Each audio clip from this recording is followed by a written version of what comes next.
Voici une question qui existe sûrement dans le cœur de plusieurs. Qui a le pouvoir d'apporter la paix mondiale?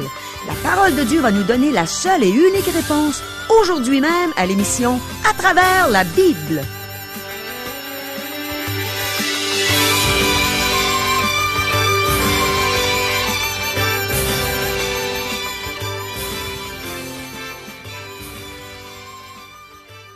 Chers auditeurs, pour en savoir davantage sur le contenu de cette émission, vous pouvez contacter en tout temps Radio Espoir via Internet à www.radioespoir.ca ou par téléphone, sans frais, au 1-877-l'Espoir, 1-877-537-7647. Bonjour, ici Caro. J'ai l'impression que plusieurs parmi vous avaient déjà posé les questions qu'on a pour l'émission d'aujourd'hui. Écoutez bien. Qui peut donner le repos à notre cœur? Qui peut apporter la paix mondiale? Pouvons-nous loger Dieu dans les églises que nous construisons? Pourquoi devons-nous construire des églises? Quel est le danger de s'appuyer sur des programmes, des méthodes et de beaux bâtiments plutôt que sur Dieu? Du temps de Salomon, de quoi le temple était-il une image pour nous? Demeurez à l'écoute. Le pasteur Régent Joly a ouvert sa Bible et il est prêt à nous dire ce qu'elle enseigne en réponse à toutes nos questions. Mais premièrement, prions. Seigneur, on désire entrer dans ta présence. On désire que tu disposes nos cœurs à comprendre cette bonne parole que tu vas nous enseigner aujourd'hui. Parle-nous, mon Dieu, enseigne-nous. Aide-nous à devenir des chrétiens qui savent plaire à leur maître, des enfants de Dieu qui sont dociles envers ce Sauveur merveilleux. Amen. À toi, Régent. Merci beaucoup, Caro. Chers amis, à la dernière émission, nous avons vu que Salomon était conscient de son insuffisance pour gouverner le peuple de Dieu. Donc, lorsque Dieu l'a invité à demander ce qu'il désirait, Salomon a demandé de la sagesse pour bien juger le peuple. Nous avons vu aussi que Dieu donne de bon cœur la sagesse à qui la lui demande. Dans le premier chapitre de l'Épître de Jacques, nous sommes invités à le faire. En fait, nous sommes incapables de servir Dieu sans sa sagesse et son aide. Dieu nous donne sa sagesse alors que nous lisons et méditons la parole de Dieu, la Bible. Nous avons aussi vu la grandeur du royaume de Salomon ainsi que tous les hommes de valeur qui se servaient, dont les 12 princes d'Israël. Aujourd'hui, nous voyons les chapitres 5 et 6. Le chapitre 5 débute avec une entente commerciale entre Hiram, roi de Tyr, et Salomon, afin de mener à bien la construction du temple.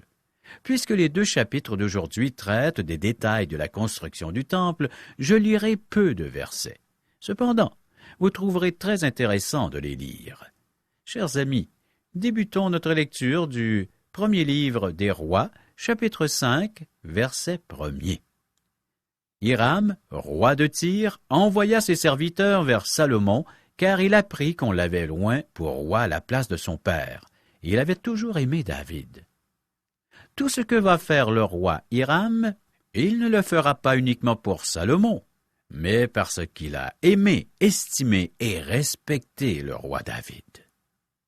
Versets 2 à 4.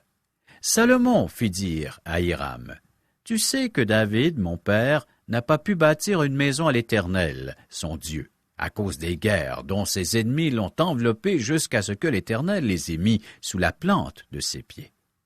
Maintenant l'Éternel, mon Dieu, m'a donné du repos de toutes parts, plus d'adversaires, plus de calamités. » Seul le Seigneur Jésus peut donner un repos à notre cœur, chers amis. Seulement Dieu peut nous donner la paix, que ce soit la paix mondiale, la paix entre les nations ou la paix du cœur. Seul Dieu peut donner au cœur humain le repos dont il a besoin. C'est pourquoi, lorsque Israël a rejeté Jésus comme un roi, il a pu lancer une invitation personnelle aux individus. « Venez à moi, vous tous qui êtes fatigués et chargés, et je vous donnerai du repos. » Matthieu chapitre 11, verset 28. Seul le Seigneur Jésus peut donner un tel repos. Maintenant, Dieu a donné à Salomon un repos de toute guerre. Il était en paix avec toutes les nations avoisinantes. Il va en profiter pour bâtir et construire. Verset 5.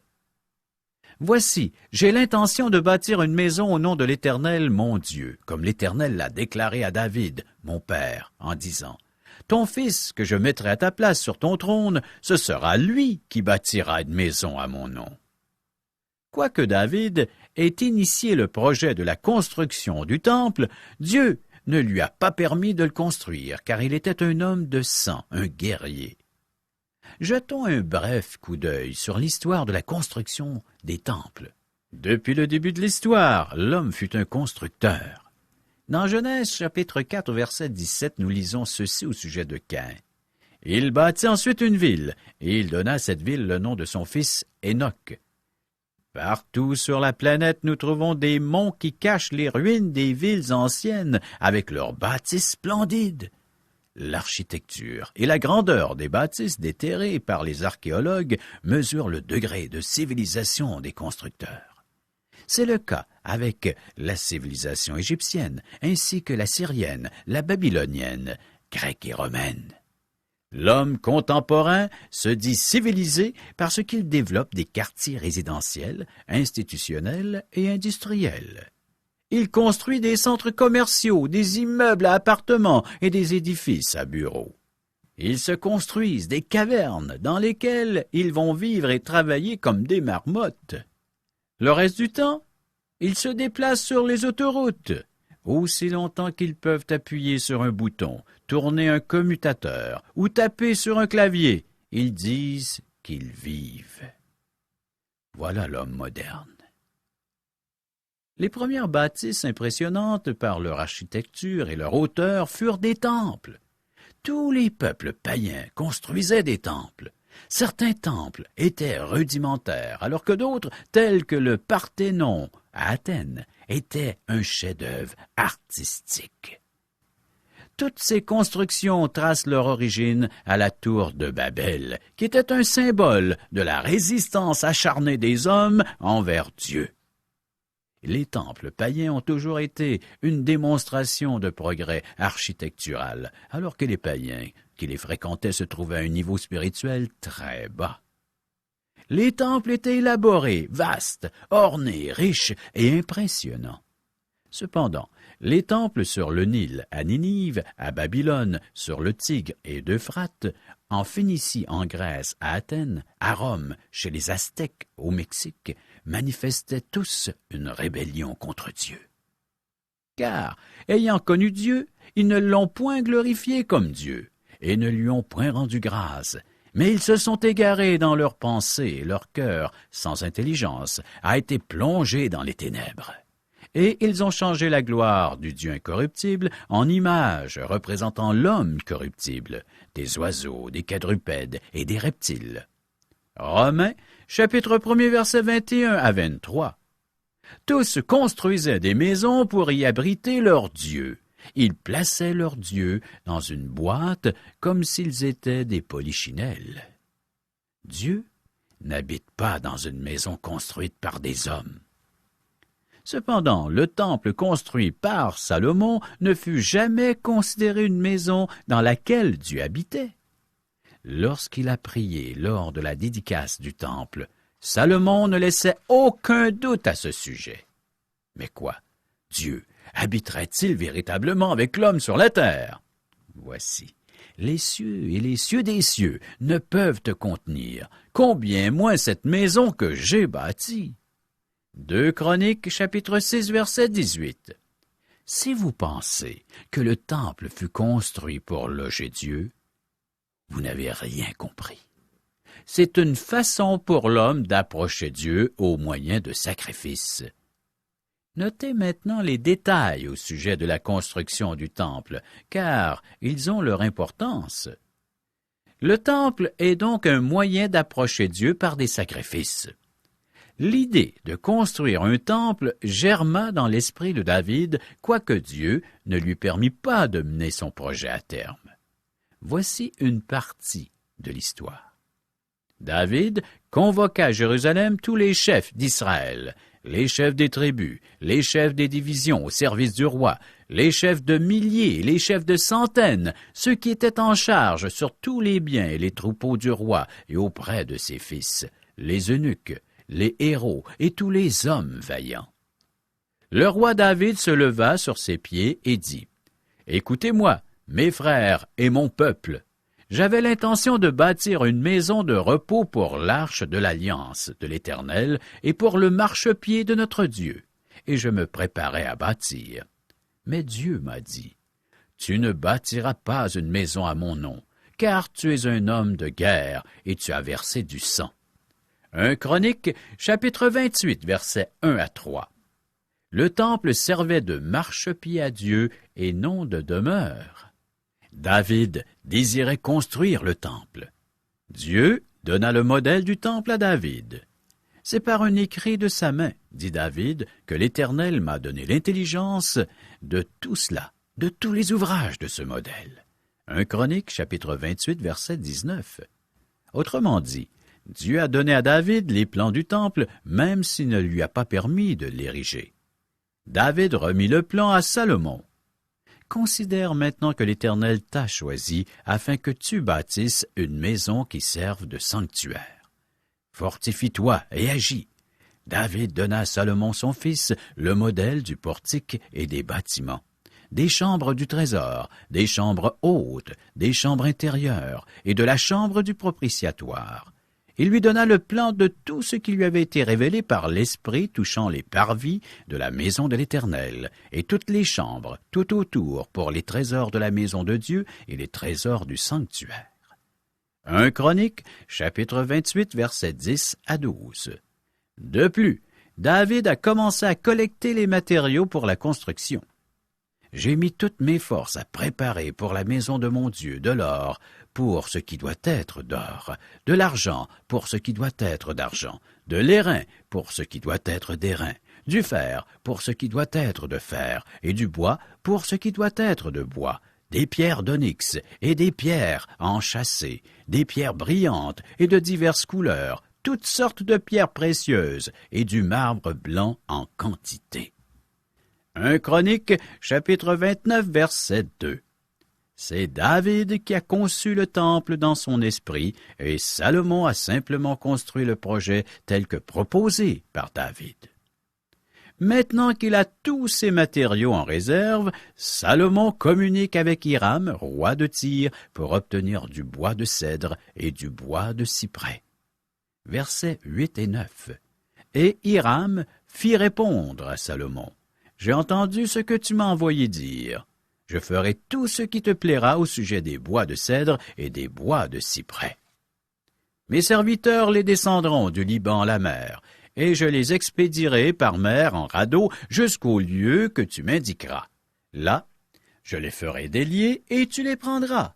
Ce que je désire en retour, c'est que tu fournisses des vivres à ma maison. » En plus de la main-d'œuvre de Tyr, Salomon employa de nombreux Israélites. Versets 13 et 14. Le roi Salomon leva sur tout Israël des hommes de corvée. Ils étaient au nombre de 30 000. Il les envoya au Liban, 10 000 par mois, alternativement. Ils étaient 1 mois au Liban et 2 mois chez eux. Adoniram était préposé sur les hommes de corvée. Ce fut un très grand chantier de construction. Après la construction du temple, il construisit d'autres édifices. Il avait tant de projets de construction qu'il surtaxa son peuple. Sa devise devait être « Emmenez-en des projets ». Dans le chapitre 6, nous avons la construction du temple lui-même. Vous noterez qu'il est 2 fois plus grand que le tabernacle l'était. Il est plus décoré, plus élaboré et plus cher. La simplicité du tabernacle fut perdue, et il semble que cela provoqua une détérioration spirituelle, comme nous le verrons. 1 Roi, chapitre 6, verset 2.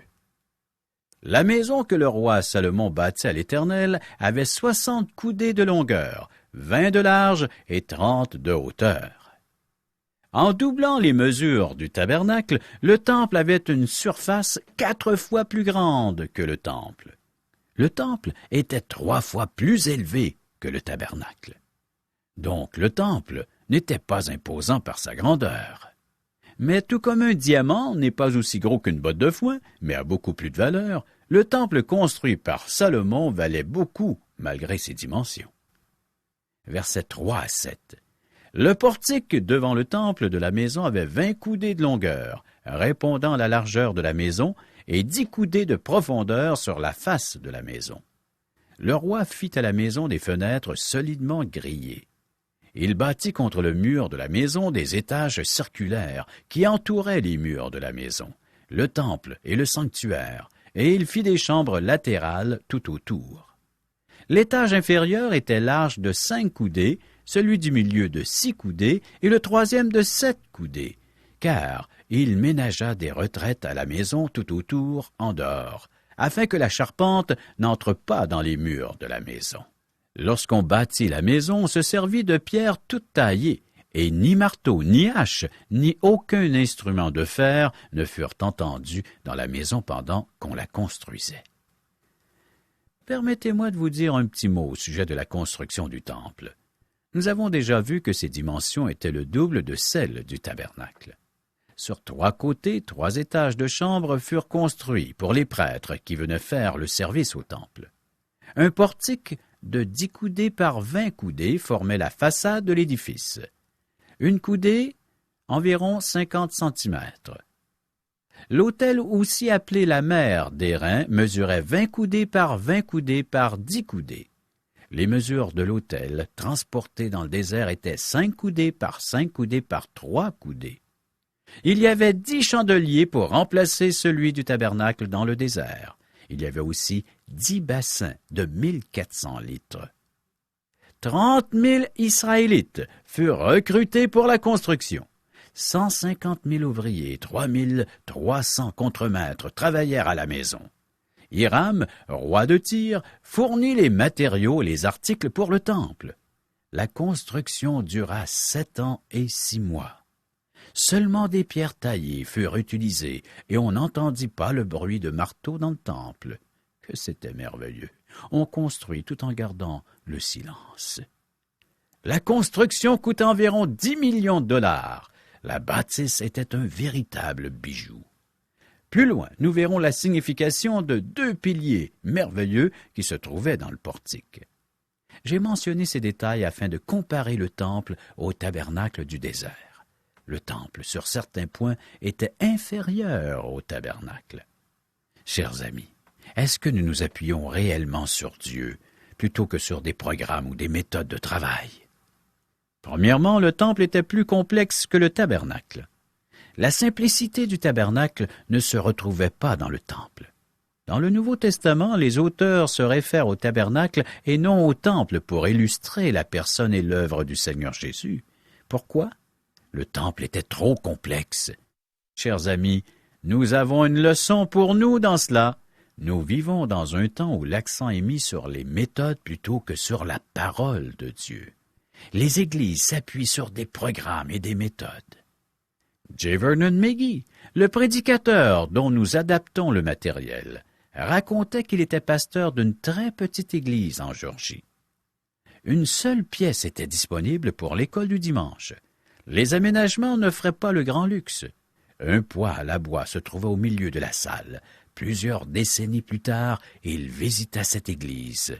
Elle s'était développée. Le bâtiment n'était plus en campagne. L'Église avait maintenant un service d'éducation chrétienne bien organisé et bien équipé. Le pasteur McGee demanda à un membre de l'Église, qui avait été sauvé sous son ministère, s'il y avait encore des gens qui venaient au Seigneur dans l'Église. Il répondit « non ». McGee ajouta qu'une autre fille, qui fut sauvée sous son ministère, était devenue missionnaire. Le bâtiment était encore pauvrement aménagé à cette époque. Bien que la bâtisse de construction simple ne ferait pas le grand luxe, les gens venaient au Seigneur. Il faut revenir à l'enseignement de la parole et non mettre l'accent sur les programmes et les méthodes. Prêchons Christ crucifié, prêchons la parole de Dieu. Un jour, J'expliquai à une dame qu'elle pouvait avoir l'assurance de son salut si elle recevait le Seigneur Jésus dans son cœur comme son sauveur personnel. Elle me répondit qu'elle pouvait seulement prier dans une église où il y avait une atmosphère propice pour se recueillir. C'est malheureux. Cette dame s'appuyait sur un bâtiment et non sur Dieu lui-même. Elle s'appuyait sur un objet créé et non sur le Créateur. Le décor religieux et les rituels peuvent être des pièges. Soyez sur vos gardes. Allons à la lumière divine qui se trouve dans la Bible. Notez aussi un deuxième détail. Les fenêtres furent aménagées au temple, et il n'y en avait pas dans le tabernacle. Il est vrai que les fenêtres du temple laissaient pénétrer peu de lumière, mais il en entrait tout de même. Les gens ne s'appuyaient plus sur la lumière divine comme au temps du tabernacle. Ils se fiaient à la lumière naturelle venant de l'extérieur. Troisièmement, les chérubins furent fabriqués de bois couvert d'or et non d'or pur. Ils étaient énormes, environ 4 à 5 mètres de haut. Cependant, ils n'étaient plus fabriqués selon les normes. L'or pur. Finalement, il y avait davantage de rituels et de cérémonies associés au temple. Afin de construire ce temple, David et Salomon ont utilisé ce qu'Israël avait de plus précieux et de meilleur. Sommes-nous prêts à donner notre meilleur à Dieu? Ou bien préférons-nous donner des miettes au Dieu qui a envoyé son Fils unique mourir à la croix afin que nous puissions avoir le pardon de nos péchés, une vie nouvelle en lui et la vie éternelle en sa présence au ciel? Tous les décors et les rituels du temple avaient pour but de porter notre attention sur la personne et l'œuvre de Jésus-Christ. Ce n'était pas un spectacle flamboyant pour satisfaire la chair et nos sens. Tout contribuait à aider un visiteur qui venait offrir un sacrifice à s'approcher de Dieu. C'est le but ultime du tabernacle. La richesse du décor rappelait aux visiteurs qu'il s'approchait d'un grand Dieu saint. Ce temple fut détruit par Nabuchodonosor lorsque les Juifs allèrent en captivité à Babylone. Zérubabel construisit un nouveau temple au retour de la captivité. Ce deuxième temple fut détruit au cours d'une guerre. Le temple du temps de Jésus-Christ avait été construit sous le roi Hérode. Le temple était un symbole de Jésus-Christ. Jésus a dit « Détruisez ce temple, et en 3 jours, je le relèverai. » Jean chapitre 2, verset 19. Bien entendu, il ne parlait pas de l'édifice du temple, mais de son corps. Les Juifs dirent « Il a fallu 46 ans pour bâtir ce temple, et toi en 3 jours tu le relèveras. » Mais il parlait du temple de son corps. Jean chapitre 2, versets 20 et 21. Le temple était une image du corps de Jésus-Christ. Ne perdons pas de vue cette image.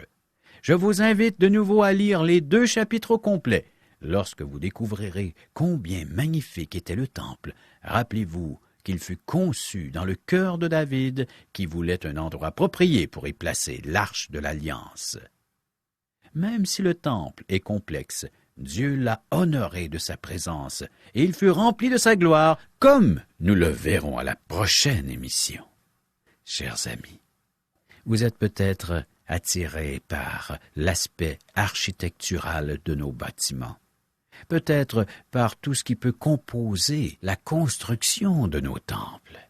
Mes chers amis, ce n'est pas au bâtiment que nous devons garder un intérêt bien particulier, mais plutôt envers le Christ. Chers amis, prochaine émission, 1 Roi chapitre 7 à chapitre 8, verset 43. Merci, Régent. Mes amis, qu'est-ce que vous pensez de l'histoire que Régent nous a racontée concernant la dame à qui J. Vernon McGee avait expliqué qu'elle pouvait avoir l'assurance de son salut si elle recevait le Seigneur Jésus dans son cœur? Et qu'est-ce que ça vous a fait quand vous avez entendu la réponse de la dame, comme quoi elle pouvait prier uniquement dans une église où il y avait une atmosphère propice pour se recueillir? C'est malheureux, n'est-ce pas? Comme Régent l'a dit, elle s'appuyait sur un bâtiment et non sur Dieu, sur un objet créé et non sur le Créateur. On a pu voir que les décors religieux et les rituels peuvent être des pièges. Je rends grâce à Dieu, je le remercie de ce que les bâtiments des églises évangéliques au Québec aient une architecture et un décor assez simples. Ce n'est pas le décor qui nous attire, mais c'est le fait de nous réunir entre frères et sœurs en Jésus-Christ, dans un même lieu pour chanter des louanges et apporter nos remerciements envers Dieu pour la vie éternelle qu'il nous a donnée, grâce à son Fils Jésus qui est mort sur la croix pour nous. C'est aussi un endroit où on entend prêcher sa parole, où on reçoit ses instructions afin de grandir, de connaître sa volonté à notre égard, pour qu'on puisse mieux le servir.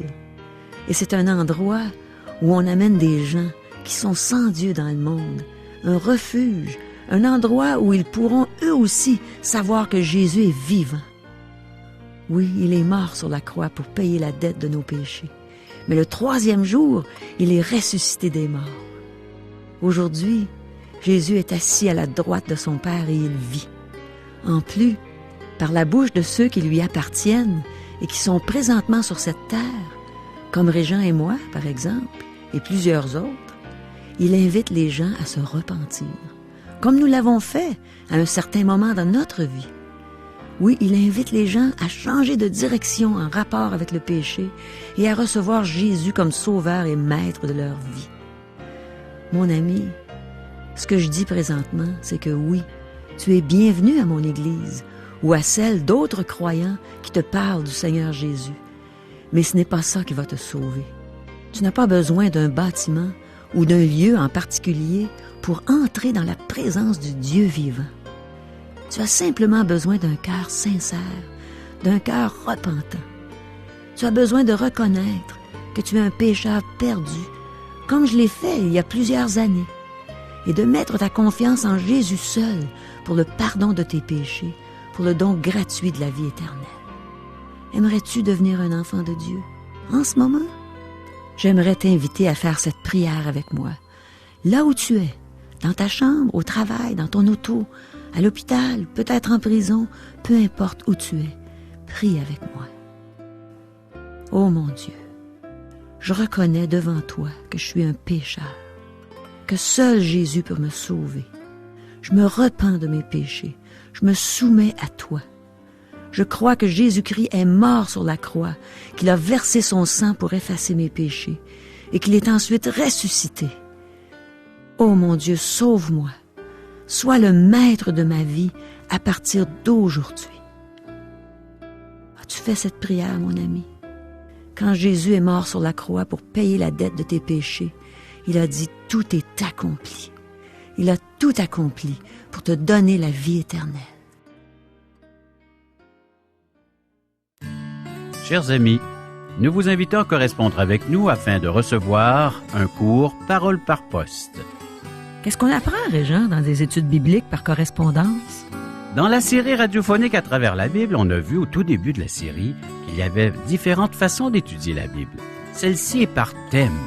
Les gens pourront y découvrir le thème de l'amour, qui est Dieu, qui est la personne de Jésus-Christ, comment faire pour aller au ciel. Ça a vraiment l'air intéressant. Aimerais-tu nous en dire un peu plus long?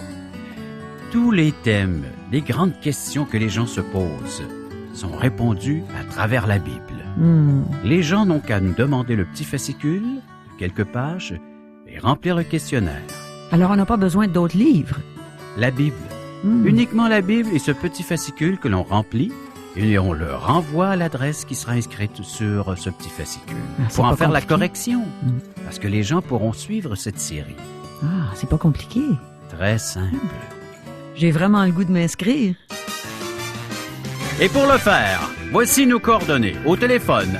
1-877-L'ESPOIR ou 1-877-537-7647. Et on a une adresse courriel. www.radioespoir.ca. Adresse postale. Radio Espoir, casier postal 34 143, Charlesbourg, Québec, G1G 6P2. Au revoir. À demain.